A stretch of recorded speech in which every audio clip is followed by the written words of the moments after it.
Alrighty, everybody. I just want to welcome everybody to the Yukon River Valley 3.0. I wanted to start out on this screen just so I can show you guys the mods that I'm going to be using during this video about what's coming with 3.0. Just to go through these mods, it's not a whole lot. The main reason there's not a whole lot is because with the 3.0, there's going to be mods included into the map. So just going to go through slowly so you guys can see that it's basically a few placeables from the Anderson group with the Hajj, some other mods that are from other people. So basically everything that is RGC related will now be built into the map. This Brooks chipper is originally from another modder. This is actually in 17. We took it into 19, did a lot of changes to it. Decided not to put that into the map because it is a model of somebody else's work. Same thing with the silo, the Rela.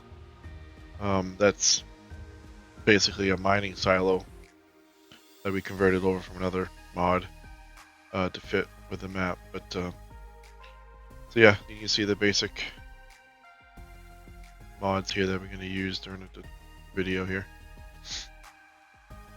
We did a new background, so it's not like a collage of pictures. It's just one of my favorite spots on the map. More simple. I think it has a true look of what the Yukon would be like if out in the wilderness.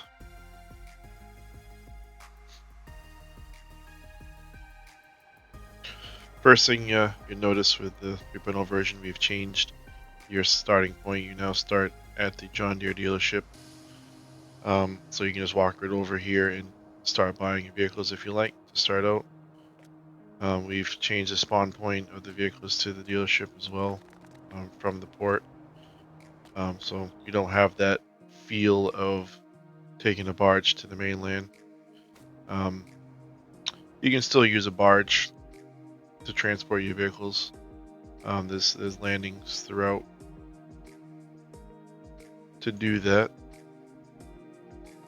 Don't have as many spots to fly to here. Another thing you notice is there are no placeables on the map like before, like the Whiskey Factory. All of the mining operation, the trommels and the old school wash plant and things like that, those have all been removed and turned into placeables. So basically the 3.0 version, I'm calling it the hardened 3.0 because you don't have anything to start with when you buy the land. So if you buy a gold mine, you're not going to have the wash plant. You're going to have to place it there, which is another fee, right? So you notice is there's no triggers for any of that. I did put hotspots in for the farms, so you can still travel around the map relatively easily, but there's no spots here to travel to the wash plant because they're not there. The land's there the same, so you can place them in after you buy the property. But that's a big change with 3.0. I wanted it to be more of a little bit harder for you to be successful, I guess. You gotta deserve it, earn it. You gotta put some more time in to get to where you need to be, and you can place it where you want. You don't have to have it set up that I had before. I got a lot of good feedback about that idea. I do have the other version still, and I can update it to this and have all the placeables in there if you want. But I believe for my release and everything, I'm gonna keep the hardened edition. A lot of people are liking it. Just so you can create your own mining operation. You don't have to go by what I set up for you. So basically everything, even the sawmills and everything, has been removed, but all the land is still there. I've updated the PDA to include these spots here for gold mining. They're no longer hidden. So people probably still won't understand because they're hard to see where they are once you get to that area. But yeah, a little few new names. Salmon Cove. You can notice this peninsula here, so you can now get out to the Royal Port area here. You can drive all the way out. There is a bridge here. It's not marked. You can see the roads. You can now drive all the way out to the sell point. It's quite a drive. I still wanted to make it difficult to get to there. The Royal Port will have higher sale prices typically. Lee's Bakery is a high one as well. Most of your work is going to be done. It's going to be quite a little bit of travel to get there, especially if you're on the north side of the map to get your product over there. So yeah, that's the big changes. Is no more global company built into the map. PDA has been obviously changed for all the new features that's been added here. The peninsula, a few new names, Salmon Cove. I believe I've named another new area if I can find it. Oh, Rum Cove. That's new. I've added into the waterfalls. Now you can kind of tell where they're at on the PDA. It should be a little bit crisper. I'm getting better and better each time I update it. It's hard being a 16 times map because it's such a large area to take a good image because I gotta zoom so far out to have it clear, and the file size too is just ridiculously large. 16,000 by 16,000 pixels, I think it is for the size of this image. And once it gets so spread out, it gets distorted a little bit, I believe. So, yeah.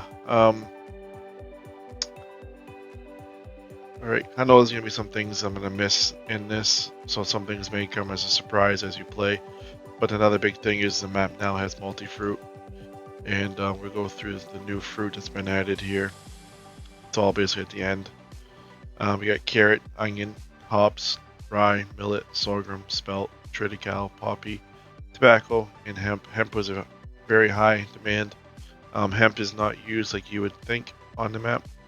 I don't have any placeables for it. Like people think, oh, it's hemp is marijuana. You know, it's not. It's hemp in the state that, as a plant for harvest, is mostly used for rope, bags. You know, products like that, clothing. A lot of people don't think of it like that. They think of a marijuana plant where you're gonna, sell it to get high, and make dispensaries and all that good stuff. But no, for now, hemp is just harvest for the sell. You know, I have no factories for it yet. I want to integrate or introduce all the new fruit with placeables eventually. You know, I want to use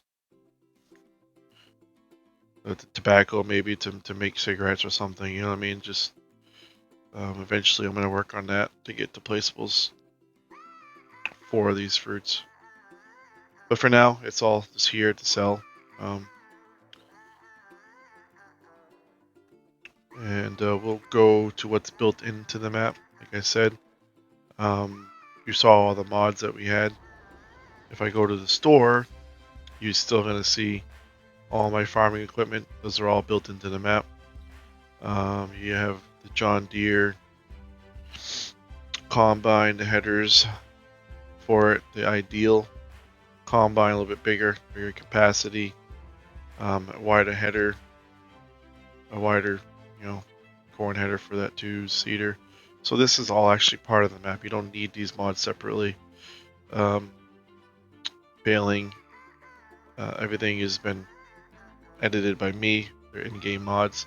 Higher capacity, no weight added, so it's easier to maneuver with smaller equipment. So everything that you see here is basically in-game mods that I pulled out and edited. All these harvesters here are for the multi-fruit, so they can do carrots and onions. I've converted them all over to do that as well, and they're all built into the map, which is really cool because the map is still less than 800 megabytes, and you're gonna get all this with it. Boats, they are from Net Mods. Dave and their group over there for Pleasant Valley are using their models. I've been edited a little bit for the Yukon, so I still give them credit. It is under RGC, boats, I have created a log barge for myself to be part of the boat pack, but I still just want to put a shout out to them. Their advertisement is still there, but it's under RGC.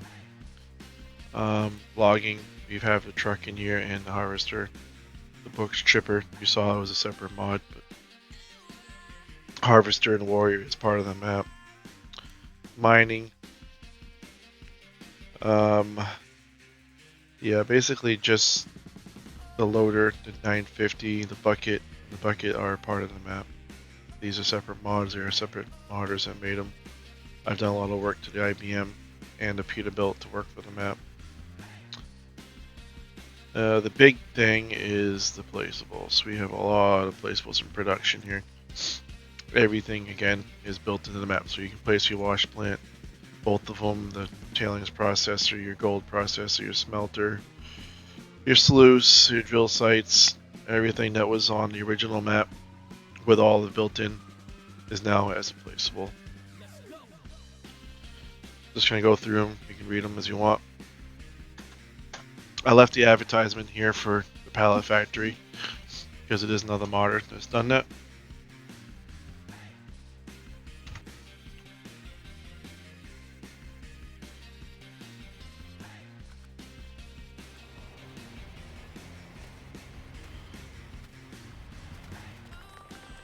So yeah, we're gonna just run out towards Royal Port, run down the road here, and show you the new additions here. There's a new sell point down here as well for a new material that's been added, asphalt. That was a high request from a lot of people. So there's a little construction site here. You can see I took out some of the road. May look like a little, road repair. You can deliver your asphalt here. Some gravel too, I believe. See where asphalt is. Yeah, asphalt. So yeah, the construction site, you can see typically road work is going to be higher. You can bring it up to the old construction site that we had before, with the house being worked on. You can deliver asphalt there, but you can see the price is going to be best at road work most typically. So yeah, there is an asphalt factory that is not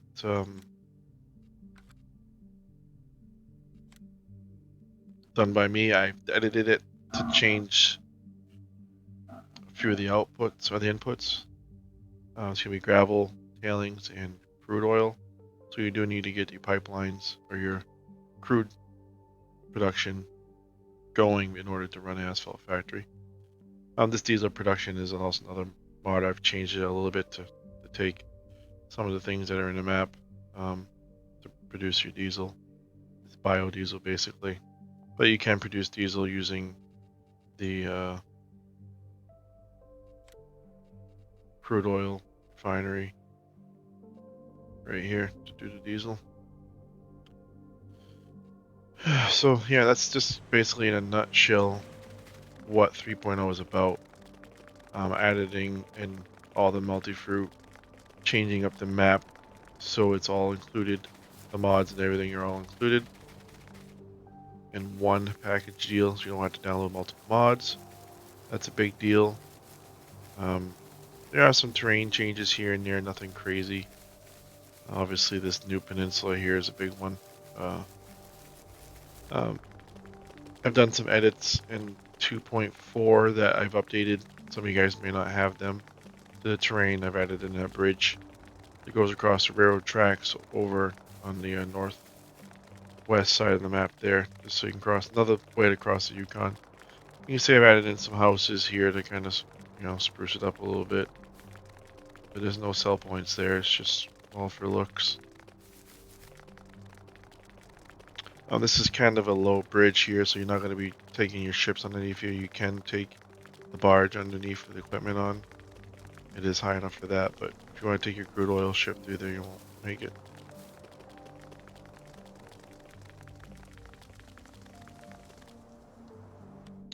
Yeah, that's the new peninsula here, that bridge I was talking about. You can see it, you can go up around and go across the bridge now where the railroad tracks are. next to it, wind it up for you. I know a lot of you guys are familiar with the map, so I really don't need to go over it too much. I'll do though is I'll go visit the coal mine and do a little flying here.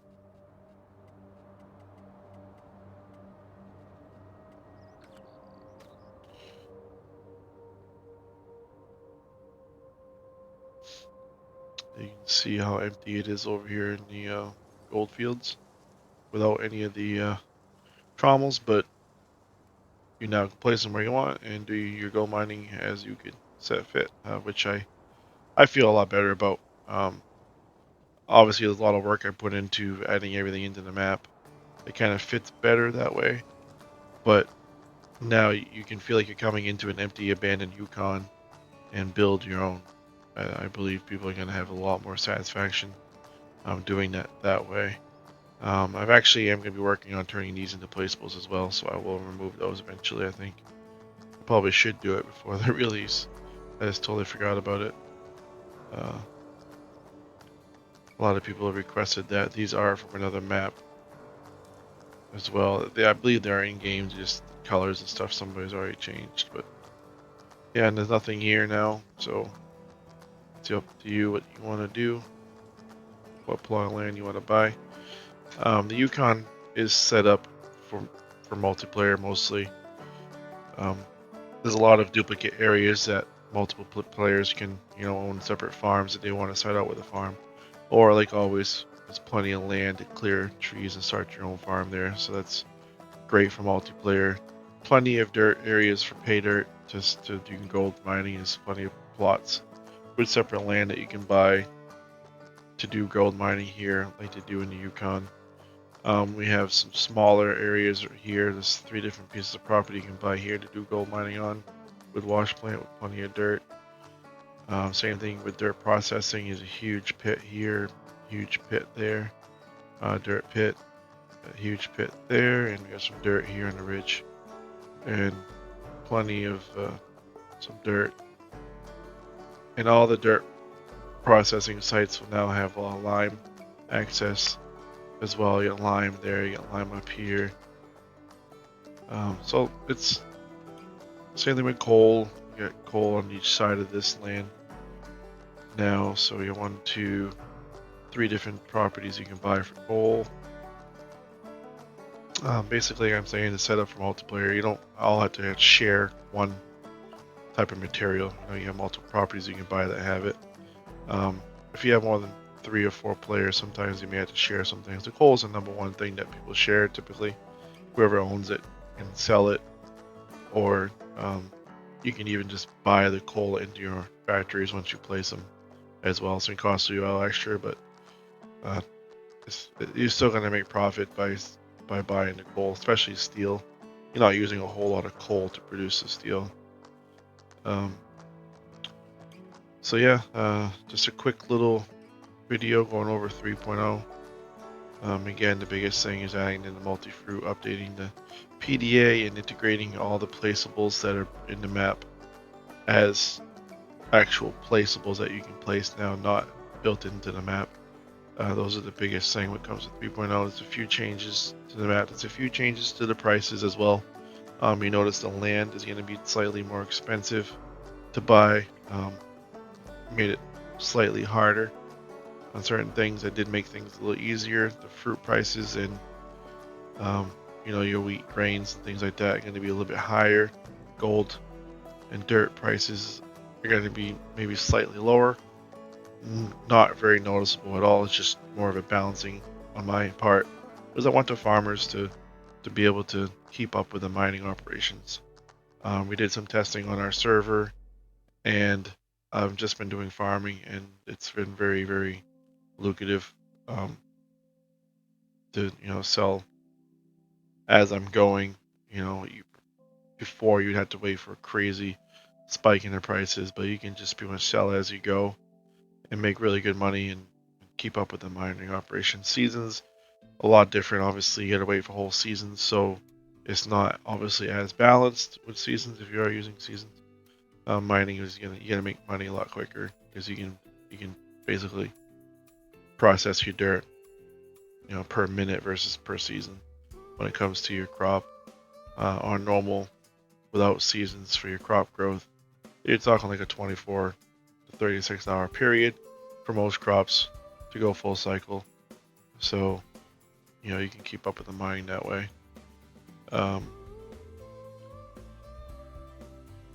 Yeah, I know I'm going to be forgetting some things. I've added in some new roads. There's a road here now that follows kind of the tracks on the north part there. Got a lot of requests for this. A lot of people were developing this area. The mountain, the distant objects have all been moved a little bit to add more realism, look, and also not conflict with placeables, because before it kind of overlapped the map and you couldn't place anything at a certain distance away from the edge, so you should be able to place placeables anywhere you want now.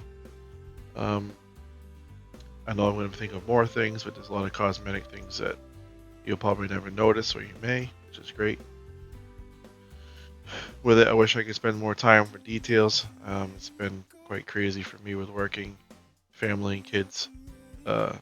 I was actually going to be done with 2.4, but again, with all you guys' great feedback, the community, and giving me ideas, it just keeps me going and want to make the map better and better. So motivated me once again to do another little update here. And yeah, the Multifruit was a big motivator for me for you guys. I really wanted to learn it too before 22 comes out. It wasn't too difficult. I am having a small issue with hemp. You notice it when it comes out of a pipe that's on a silo or whatever pipe. The unloading fill plane will look white. It's not going to have the texture built into it. I've done everything I can to figure it out. I can't. Coming out of the combine and everything like that's worked for me. Some other people said it hasn't. So there is a little bit of conflict between the particle systems that work for the Multifruit. I may have to redo the whole particle system for everything, and it's going to be very time consuming, which I don't have the time for right now. Everything works. You still have visual there. It's not that big of a deal.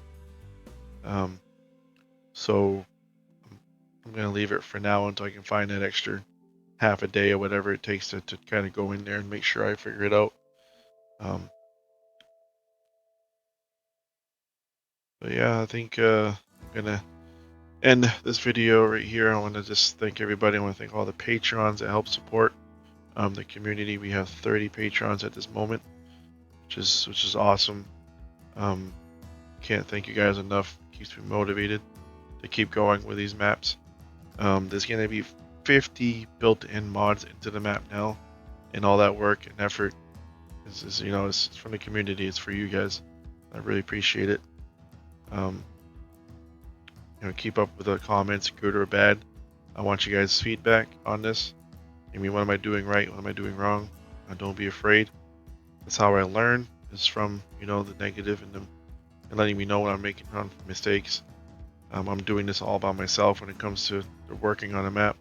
You guys are giving me feedback to help me, and that's where I give all you guys credit in my credits for the community, because I can't do it without you guys.